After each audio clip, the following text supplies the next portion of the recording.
saludo aquí en Noticias Caracol en vivo a María Constanza Cipriani. Ella es esposa de Perkins Rocha, quien lamentablemente es uno de los presos políticos secuestrado, torturado, alejado de su familia por el régimen de Nicolás Maduro por ser el abogado de María Corina Machado. María Constanza, es un gusto saludarla y hablar con usted aquí en Noticias Caracol en vivo. Buenas tardes, María Claudia, muy amable por la invitación. María Constanza, quizás el llamado más imprescindible y que más ha tenido eco en estos 2 días de captura de Nicolás Maduro, desde la oposición, la voz de ustedes y de Edmundo González, de María Corina, ha sido la libertad de los presos políticos. ¿Por qué, María Constanza, eso toma relevancia y más ahora, en este momento? Bueno, yo creo que siempre ha tenido relevancia. En este momento simplemente ha sucedido que los últimos acontecimientos han obligado a muchos gobiernos a voltear sus ojos y a mirarnos seriamente, que es lo que tenemos tanto tiempo pidiendo. La libertad de los presos políticos, más de 1000 pre y postelectorales, es un hecho que indudablemente debe primar sobre cualquier otro tipo de negociación en una transición que aparentemente se ha iniciado. Eh, los más de 1000 presos políticos son todos inocentes y me llama poderosamente la atención que 5 jefes de Estado claman por la soberanía y la autodeterminación de los pueblos, 4 latinoamericanos, 1 europeo, todos iberoamericanos, bueno, excepto 1. Y me llama poderosamente la atención que en los casi 17 meses que tiene detenido mi marido, desde el 27 de agosto de 2024, yo nunca escuché a ninguno de esos presidentes alzar su voz por mi esposo ni por ninguno de los otros presos políticos. A ellos nunca les importó que mi esposo tiene, por ejemplo, casi 17 meses sin poder nombrar defensa privada. No les ha importado que yo pude ver por primera vez a mi esposo después de 14 meses y 11 días. Nunca les ha importado que estuvo incomunicado, aislado, en desaparición forzada, que es una manera de torturarlos. Entonces me llama poderosamente la atención que en este momento sean justamente nuestros vecinos los que se hayan percatado que hay unos derechos humanos que hay que exigir que se respeten. Pero ese doble rasero, en unos casos sí y en otros casos no, me llama poderosamente la atención. Yo me quedo en todo caso y a todo evento con la posición muy firme del presidente francés, cuando dijo ciertamente es un tema ineludible, impostergable, que para dar inicio a una transición democrática, justa, se debe liberar a todos los presos políticos, a todos sin excepción. Y yo me quedo, porque lo leí ayer y me impactó mucho las palabras de Monseñor Ovidio Pérez Morales, cuando él decía que la soberanía es ante todo el soberano, la ciudadanía. Respetar la soberanía es ante todo respetar el soberano. Y la soberanía es principalmente el soberano, no la geografía. Entonces yo creo que llegó el momento de, digamos, que reinterpretar lo que decimos cuando hablamos de soberanía, porque aquí obviamente hay un tema de derechos humanos que tiene que ir mucho más allá de esa llamada autodeterminación de los pueblos y las soberanías. Ahí estamos viendo la foto de Perkins Rocha. Él fue, me corregirá usted, María Constanza, él fue capturado por el régimen en agosto de 2024, ¿verdad? No, 24, sí, claro, claro. El 24. 27 de agosto, sí, Cumplió 1 año y de hecho cumplió el año sin que usted supiera nada de él, ¿verdad? Absolutamente nada. absolutamente. Solamente sabía que estaba en el helicoide porque yo además iba a llevar los alimentos y la ropa allí, pero pude verlo, pude abrazarlo por primera vez después de 14 meses y 11 días. No, Un horror, mm, un espanto absoluto. María Constanza, nuestra solidaridad, sabemos que eso es vivir el infierno en carne propia. Cuéntenos un Así poco es. de cómo es estar preso en Venezuela. Eso es una tortura. ¿Qué le ha relatado Perkins sobre esos meses, este año y medio que ha estado ahí tras las rejas en el helicoide?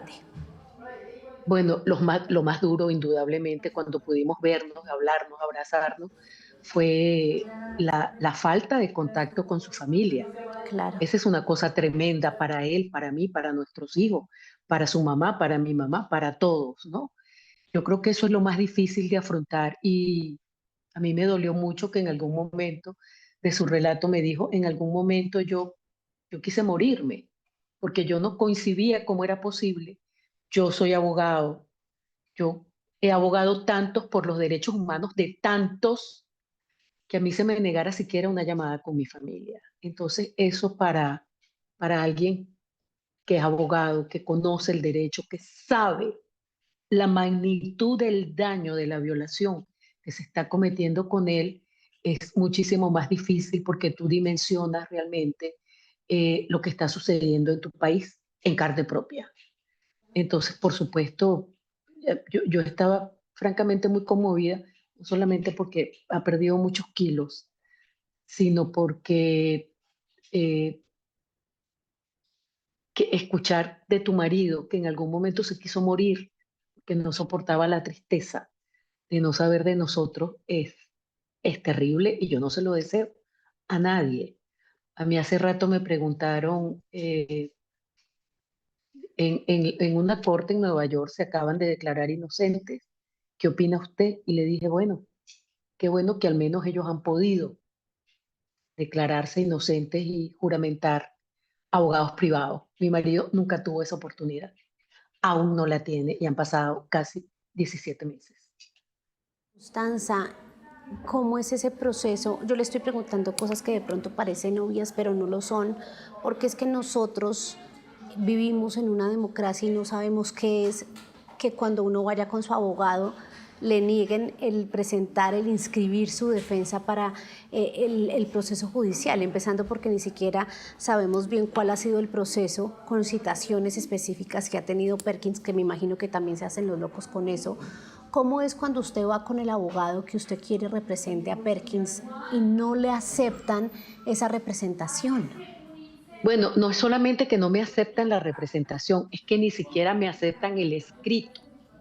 Yo soy abogado también y mi ejercicio profesional era que yo llevaba un escrito al tribunal, la secretaria lo recibe y después me dan o no la razón, me dan o no lo que yo solicito. Pero en este caso es que yo me regresaba con los escritos sin siquiera un sello. No los reciben.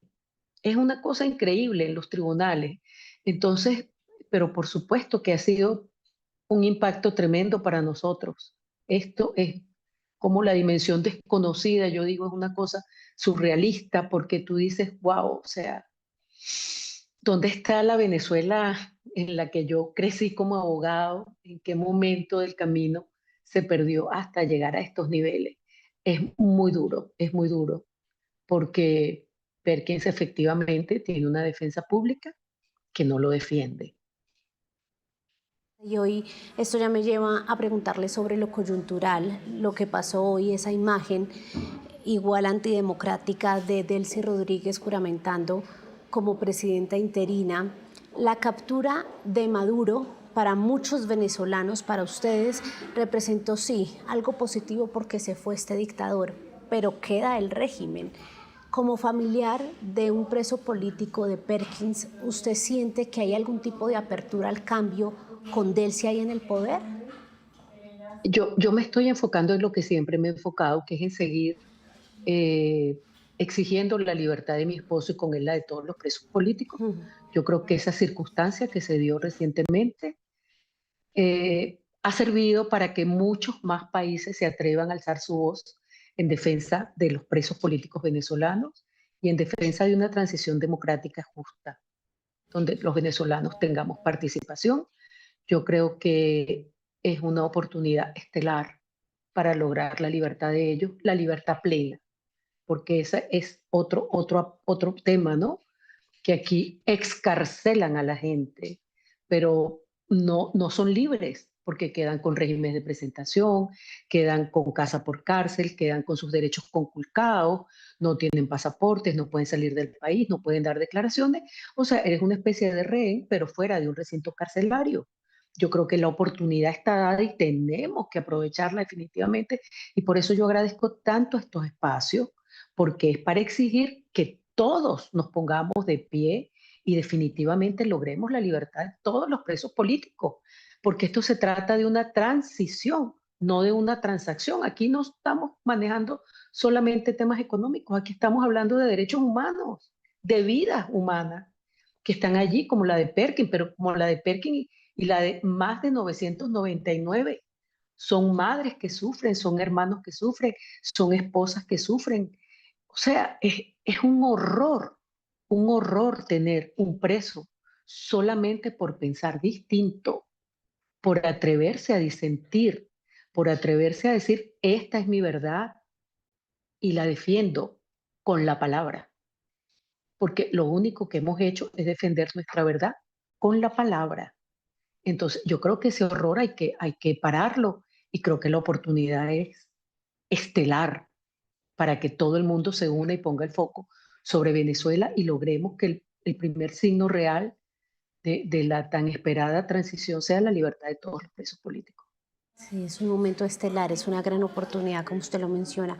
María Constanza, me llama la atención la cifra que usted me acaba de decir, porque entiendo que pues hay cifras de ONG sobre los presos políticos. Nosotros mencionamos aquí una de Foro Penal de 863, pero pues entiendo y es apenas obvio que haya subregistros, ¿no? Que sea un subregistro, Así es. porque muchos casos no son reportados. Usted mencionó 999. Cuéntenos un poco, usted es abogada y además la hemos visto haciendo mucho trabajo como defensora de derechos humanos con las demás familias de los presos políticos. ¿Cuál es el panorama que ustedes tienen? Yo puedo hablar por mí y porque pienso Adelante. que todos los familiares estamos en lo mismo. Mi panorama es seguir haciendo lo que he hecho hasta ahora, enfocarme en lo que me he enfocado hasta ahora, que es en exigir la libertad de Perkin y con la de Perkin la de todos los presos políticos. Todos son inocentes, todas las causas tienen en común la imposibilidad de tener defensa privada, la incomunicación prolongada, la desaparición forzada. Todas estas cosas, por cierto, abundantemente documentadas en las misiones de verificación de los hechos de la ONU. O sea, no son inventos míos ni de una ONG venezolana que arbitrariamente decidió inventarlo, ¿no? Y cuando yo hablo de 1000, quizás me quedo corta, porque como usted bien dice, hay un subregistro. Hay familiares que por razones válidas no denuncian la desaparición forzada de sus parientes, que no entran en los registros porque no van a las instancias que llevan ese tipo de registro, no van a la OEA, no van a la ONU, no van a Amnistía Internacional, no van a Human Rights Watch, no van a la Unión Europea, por lo que sea, ¿no? Yo creo que fácilmente pudieran ser más de 1000. Aquí la opacidad con la que se maneja el tema de los presos políticos va también de la mano, no solamente de los derechos de ellos conculcados, sino de la imposibilidad de la opinión pública, del ciudadano común, de saber realmente cuáles son las cifras. Es una opacidad absoluta. Yo creo que aquí nadie, cuando aquí hablan de escarcelaciones, lo que dicen es un titular, estamos escarcelando 90. Pero ¿quiénes son? ¿Dónde estaban? ¿Eran los delitos? No lo sabemos. Eso forma parte de ese mundo oscuro donde hemos estado obligados a navegar todos los parientes de los presos políticos. Constanza, gracias por habernos acompañado estos minutos.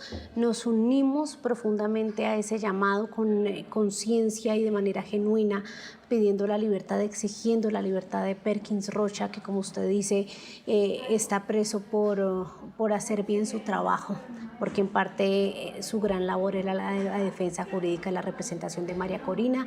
Estaremos muy pendientes de él, de usted y de lo que pase con los presos políticos en Venezuela. Le mandamos un abrazo. Muchísimas gracias a ustedes por siempre estar pendiente de nosotros. Muchísimas gracias. Y a las 4:23 seguimos hablando de este tema fundamental, que es la situación de los presos políticos en Venezuela. El llamado, el gran llamado alrededor de toda esta coyuntura de la caída de Nicolás Maduro ha sido la liberación inmediata de los presos políticos, y para eso tenemos una invitada muy especial también a esta hora para conversar sobre esa situación en Venezuela. Ella es Andreina Baduel, coordinadora del Comité de Familias de los Presos Políticos en Venezuela, que también vive este flagelo y este horror, como escuchábamos a María Constancia Cipriani vivirlo en carne propia. Andreina, bienvenida a Noticias Caracol en Vivo, un gusto saludarla. Hola, gracias por la oportunidad.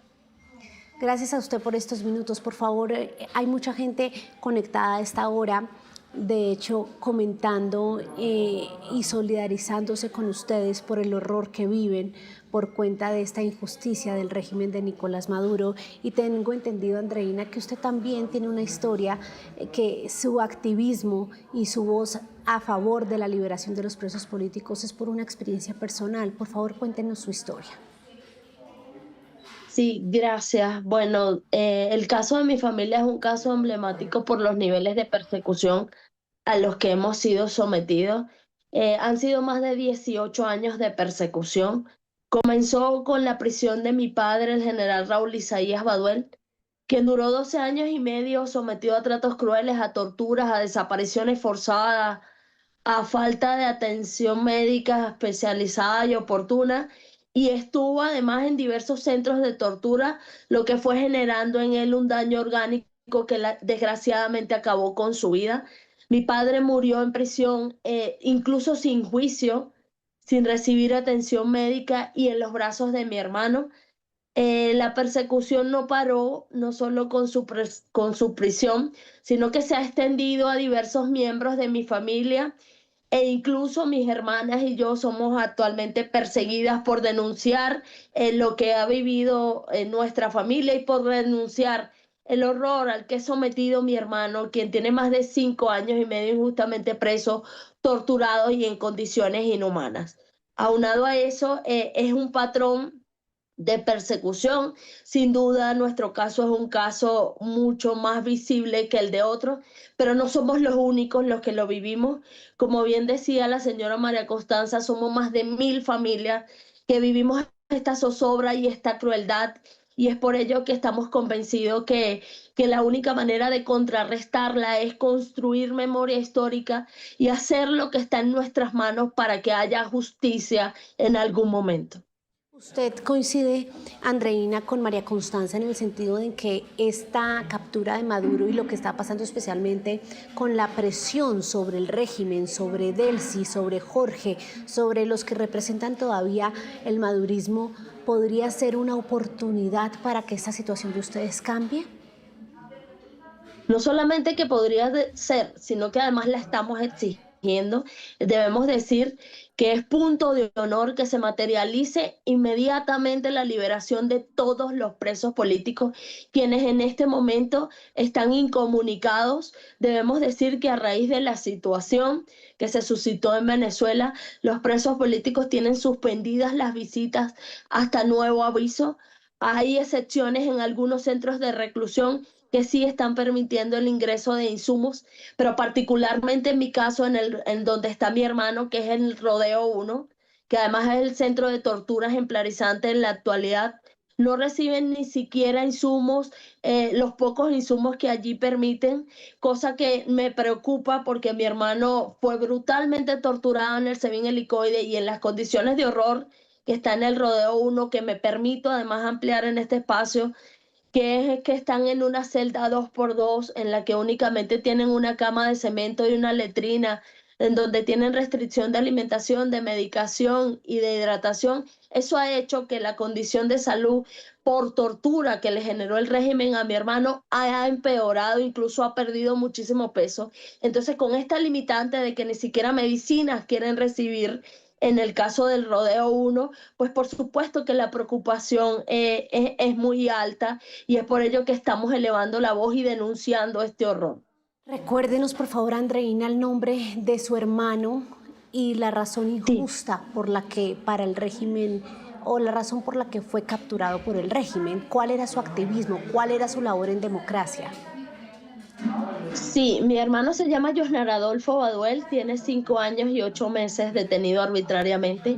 Antes de ser detenido, él estaba en la clandestinidad porque ya nos habían alertado las pretensiones del régimen de secuestrarlo, lo que hoy desgraciadamente es una realidad. El delito de mi hermano es ser hijo de un hombre institucional y apegado a la Constitución y las leyes como lo fue mi padre. Por eso lo mataron y por eso mi hermano hoy sigue preso. Mi hermano no hizo otra cosa más que luchar, al igual que yo y que muchas víctimas venezolanas, por el respeto de la dignidad de nuestro padre y porque se rescatara la democracia en Venezuela. Ese es el delito de mi hermano. Andreina, ¿y usted cada cuánto puede ingresar a ese centro de detención, ver a su hermano, hablar con él? ¿Cómo han sido 5 años? Es muchísimo tiempo. ¿Cómo viven ustedes y qué contacto tienen con él? Sí, bueno, de estos 5 años del cautiverio de mi hermano, casi 4 estuvo en el helicoide. Allí, como mencioné, fue torturado, pero además vivió la peor tortura de su vida porque vio morir a mi papá en sus brazos, porque no le brindaron atención médica especializada y oportuna. A pesar de que mi hermano rogó, suplicó, imploró, al régimen no le dio la gana de brindarle atención médica.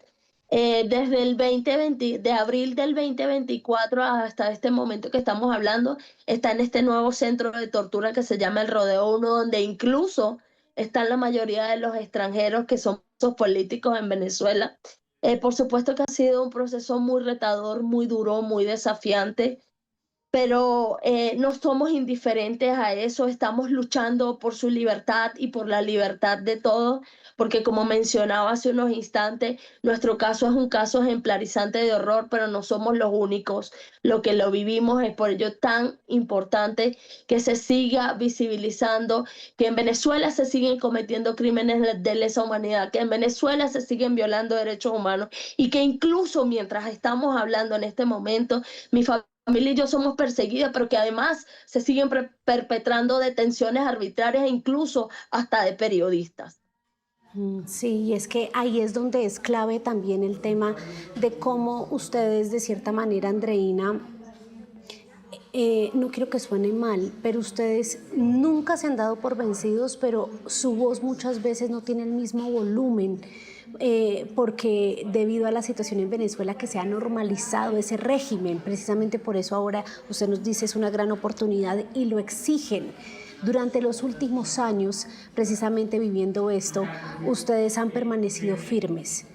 ¿Qué opina sobre la gente que en este momento está defendiendo los derechos humanos o critica la operación de Estados Unidos cuando pues ustedes en carne propia han vivido lo que es la violación flagrante de los derechos humanos durante tanto tiempo?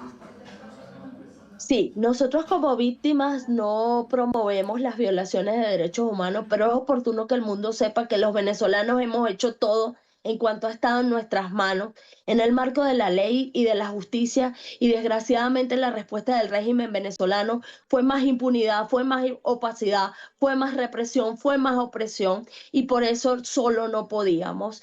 Eh, yo hago votos porque haya soluciones reales y efectivas a esta realidad. Lo único que las víctimas venezolanas queremos es que haya justicia, que se respete la dignidad de los nuestros y de quienes sean sometidos a procesos judiciales, pero procesos judiciales que sí han contado con garantía, como por ejemplo la designación de abogados. Los presos políticos en Venezuela no pueden ni siquiera designar abogados de su confianza. Entonces es oportuno que escuchen a las víctimas venezolanas y que se empapen más de la realidad y de la crisis humanitaria y de derechos humanos que seguimos viviendo en Venezuela. Claro, y aquí estamos nosotros para extenderles entonces eso llamado. Andreina, ¿qué, qué agenda tienen para estos próximos días? Hay, ustedes incluso son muy valientes, pues porque ustedes son de los más amenazados por esa lucha que siempre están llevando a cabo. ¿Hay manifestaciones convocadas o protestas de otro modo? Cuéntenos cuál es la agenda de ustedes estos próximos días. Sí, bueno, próximamente vamos a exigir con mucho más énfasis la liberación inmediata de los presos políticos. Estamos en una coyuntura muy retadora en Venezuela y ya las víctimas están de por sí expuestas. Hay cosas que por razones de seguridad no puedo adelantar, pero no vamos a claudicar en esta exigencia de que en el marco de la redemocratización de nuestro país se materialice de manera inmediata la libertad plena de todos los presos políticos. Incluso el comité acaba de denunciar que no ha parado las detenciones arbitrarias, que no ha parado el hostigamiento para los venezolanos y lo más grave aún, que se está perpetrando un aislamiento, una incomunicación hacia los presos políticos que nos preocupa. Pero evidentemente no vamos a claudicar, vamos a seguir elevando la voz. Hemos emitido diversos comunicados. La situación dentro del país nos restringe mucho la movilidad y el accionar, pero vamos a seguir elevando las voces, no solo a lo interno, sino en el exterior, para que se mantenga como prioridad y para que el mundo se mantenga alerta y expectante hasta las graves violaciones de derechos humanos que siguen suscitándose en Venezuela. Es Andreina Baduel, coordinadora del Comité de las Familias de Presos Políticos en Venezuela. Andreina, ha sido un gusto tenerla aquí en Noticias Caracol en vivo y como se lo decía también a María Constanza, estamos de su lado, muy pendientes de ustedes y de sus familiares, de su pronta liberación. Le mandamos un abrazo. Gracias.